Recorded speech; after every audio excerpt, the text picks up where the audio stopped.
Hi, you guys. This is Mrs. Bolin here with your notes for 9.1, Day 3, More Properties of Exponents. Super fun. I'm hoping that you guys are enjoying this unit a little bit more than our last one of solving systems of equations. Those were lots and lots of work. So just a reminder of our properties that we have learned so far, just to connect what we're doing today to some prior learning that you guys have. Anything to the 0 power is equal to 1. Anytime we have a negative exponent, we are going to have the reciprocal of that base raised to the positive exponent. So the way I like to think of it is negative or unhappy where it is. So as soon as I move it from the bottom of the fraction up to the top, now it is positive. For this one over here, we remember that when we are multiplying with the same base, we add the exponents. So I would get x to the -6, but we always want to write our answer using positive exponents. So we're going to have that as 1 over x to the +6. Okay, because it just means divide by that many sixes. That's what that negative means. Then over here, we know that when we have division, we are subtracting the exponents, because really when I have some on the top and some on the bottom, they are canceling, right? If I have 7 on the top, 3 on the bottom, I can cancel 3 of them off. I would have 4 left in the top. And when there's nothing left in the bottom, we don't have to put anything down there, okay? So our first little exploration here, and we're going to have a few of them today, so just be patient, is writing this out, okay? If I've got 5 to the 4th, and sorry, let me move my fat hands. If I have 5 to the 4th and I have that 3 times, this is what it looks like. 1, 2, 3, 4. That's once. 1, 2, 3, 4. That's twice. And 1, 2, 3, 4. That's 3 times. So I have 5 to the 4th and I have that 3 times. So I'm going to say, well, that's 1, 2, 3, 4, 5, 6, 7, 8, 9, 10, 11, 12. That would be 5 to the 12. Okay, let's start thinking about here what we're actually doing. I have 3 groups of 4, and that's how I got the 12. Okay, so you should already be thinking what pattern is going on here. If I have c to the 3rd, and I've got 4 groups of those, so I've got 1, 2, 3, 1, 2, 3, 1, 2, 3, and I have one more group of those. So I've got c to the 3rd, which is c times c times c, and I have that 4 times being multiplied by itself 4 times. Okay, sorry, I'm like stuttering here a little bit. Okay, so then you would say, well, I've got 1, 2, 3, 4, 5, 6, 7, 8, 9, 10, 11, 12. It's not always going to be 12, you guys. 12 happens to have a lot of factors of small numbers, so it's not always going to be 12. That's not the pattern. The pattern is I had 2 groups of 6 and I got 12. I had 3 groups of 4 and I got 12. I had 4 groups of 3 and I got 12. So really what we're going to be doing is multiplying. We multiply the exponents. So I take my base and I just have m times n. Okay, so now I'm going to do a few of these problems just for practice. Sorry there if you guys can't see that. Okay, so remember that I just multiply those numbers. Okay, so I keep the base and then I have 18. And then for this one, I would have a to the -28. Remember that when we have a negative exponent, it really just means the reciprocal of that value with a positive exponent, or it's negative in the top. So now we need to move it to the bottom and it is positive. I also like to think of the negatives just as divide by that many times. And so that just tells me, oh yeah, divide by should go in the bottom of the fraction in the denominator. Okay, question number 3, again, we're just multiplying, so into the 12, and then we're multiplying again, we've got some negatives, so we've got -6, which is 1 over, whoops, that is not right, 1 over c to the 6. Have I ever mentioned how hard it is to talk and write at the same time? Okay, thank you guys for being patient with me, but yes, 1 over c to the +6. So our next little exploration here, and you guys, I know I'm going fast. If I'm going too fast, just hit pause until you're caught up and play again. If I'm going too slow, you can play me at like 1.5x. That's the nice thing about YouTube. Okay, so what we want to think about here is if I have 3x to the third, that's like having 3x times 3x, whoops, times 3x. Well, I can rearrange that and put all the threes together. So I would have like 3 times 3 times 3 and x times x times x, which is like having 3 to the third, right? So 3 times 3 is 9 times 3 is 27, and then x to the third. If I have xy to the fourth, that's like having xy times xy times xy times xy. So I've got 4 x's and I've got 4 y's, okay? So x to the 4, y to the 4. So anytime I have something inside of the parentheses that are being multiplied, so a product, that exponent is going to go to both of them. Now, sometimes you'll have an exponent already in there, and I think we'll get to that in the next lesson, but that then would be a power of a power. And so we will, which we already did. So sometimes we have to combine power of power and the power of a product, and then the next one we'll get to is power of a quotient. Oh, these words are hard, you guys. I'm a math person. Words are hard. Okay. No, I didn't mean that. Like math people know words too, but so we have x to the m and y to the m. And then we would find the power of each factor, and then we would multiply our answers.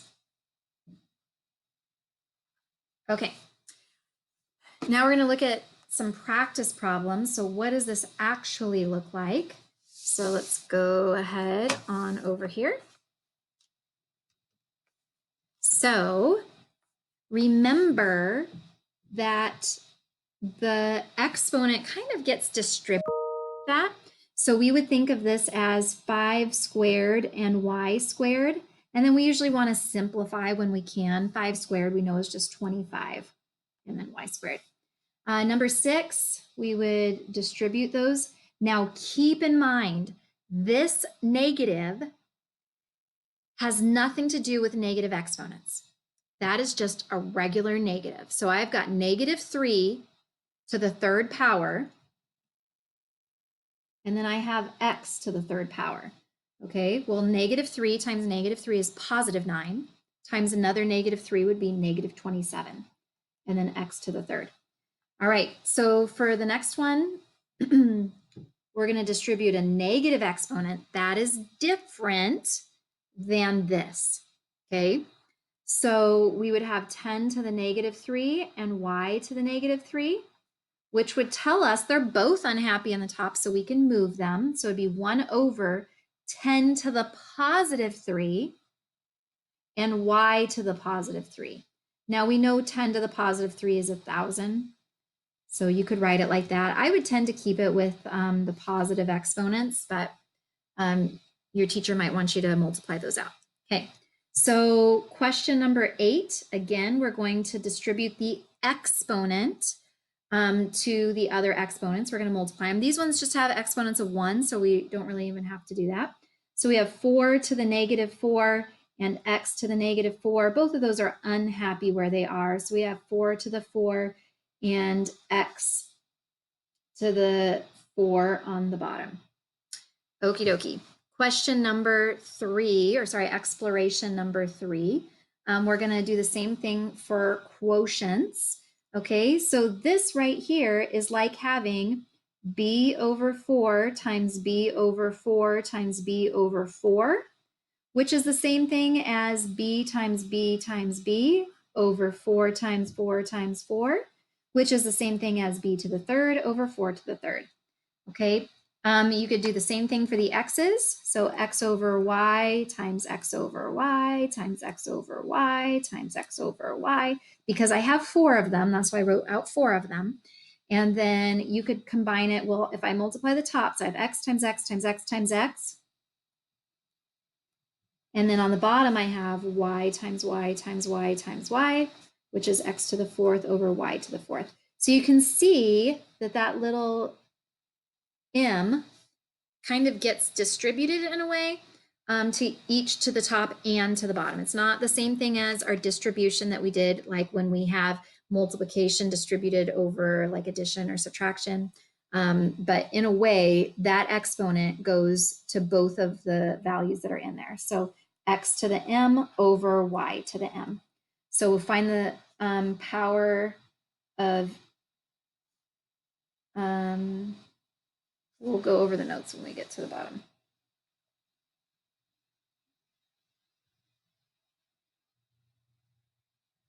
So this, I think it would be numerator and denominator and divide.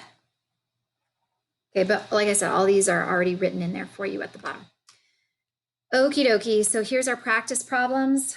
So we're gonna write this using positive exponents. I have a to the 3 over 10 to the 3, which in my book, you could just leave it like that. Sometimes I know teachers want you to simplify if that exponent's like smaller than 5. For this one, we would have 4 to the 5 over n to the 5. This one, we would have c to the negative 2 over 7 to the negative 2. And then they're both unhappy where they are because they're both negative. So I'd have 7 to the positive 2 and c squared. Sometimes if it's an easy one that you know, you could leave it as 49. Either one of those are okay answers. And then for this one, we have x to the 3 over 5 to the 3. If you wanted to simplify the bottom, you could write 125. Okay, so here's your notes. We've already filled these in though, so I'm not going to repeat it. Let's go ahead and go on to your homework problems. That's going to be it for this week, you guys, besides some review. So remember, I multiply those. So I have p to the 24. Easy. This one, remember when there's 2 things in there, that 3 has to go to both of them. So I have 5 to the 3 and z to the 3. 5 to the 3 is a relatively small number, so we can write that one out as 125 z to the 3.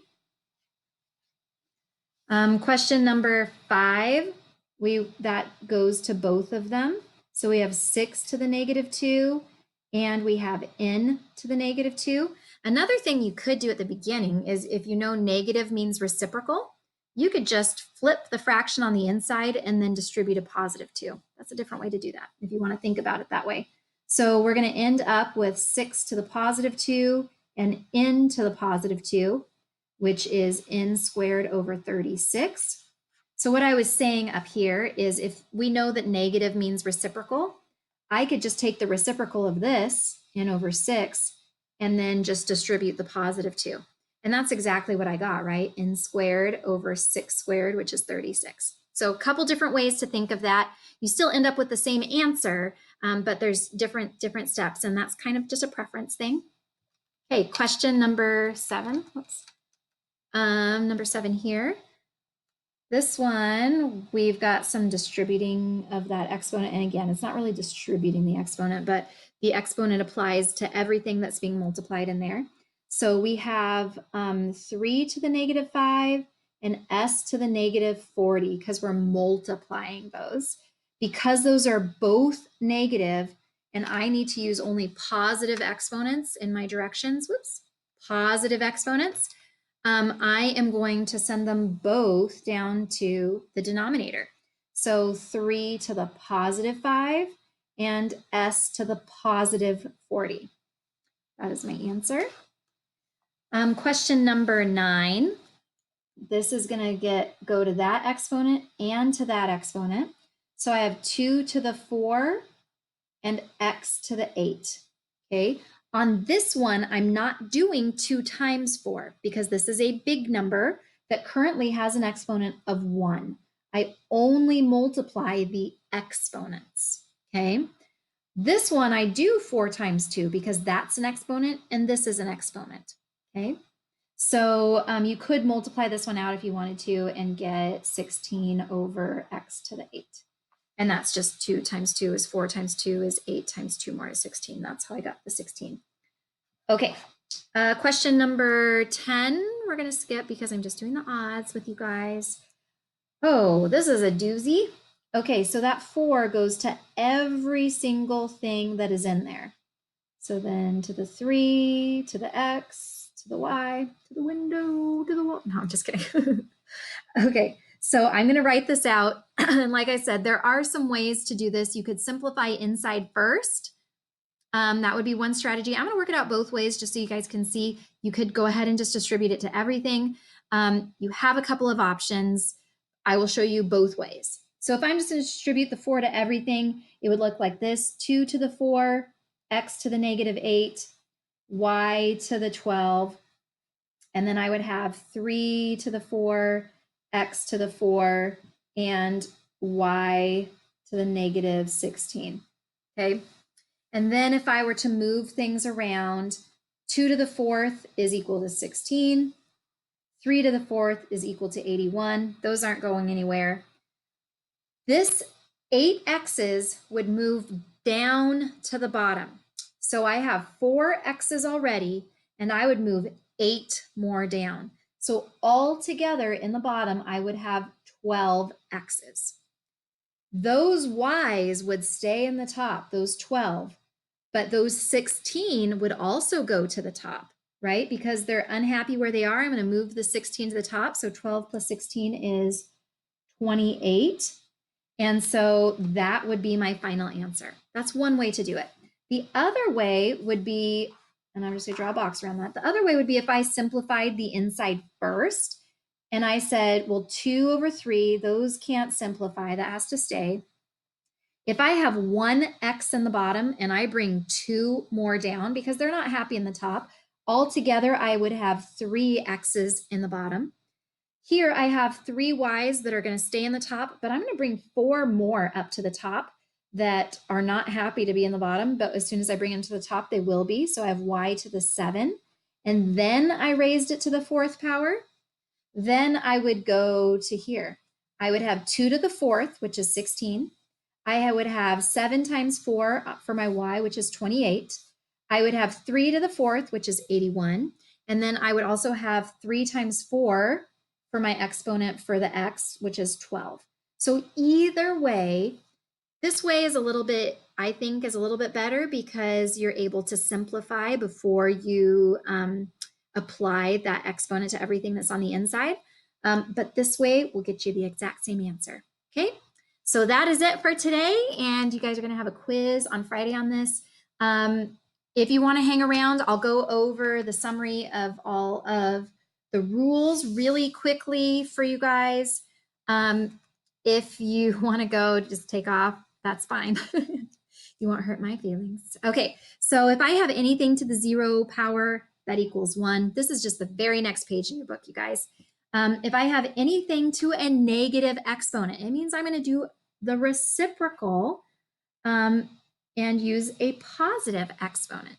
This just means divide by that many ends, so that's why I put it on the bottom of a fraction. Anytime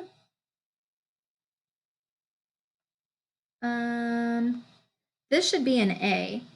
Anytime I have the same base and I'm multiplying, I add up the exponents.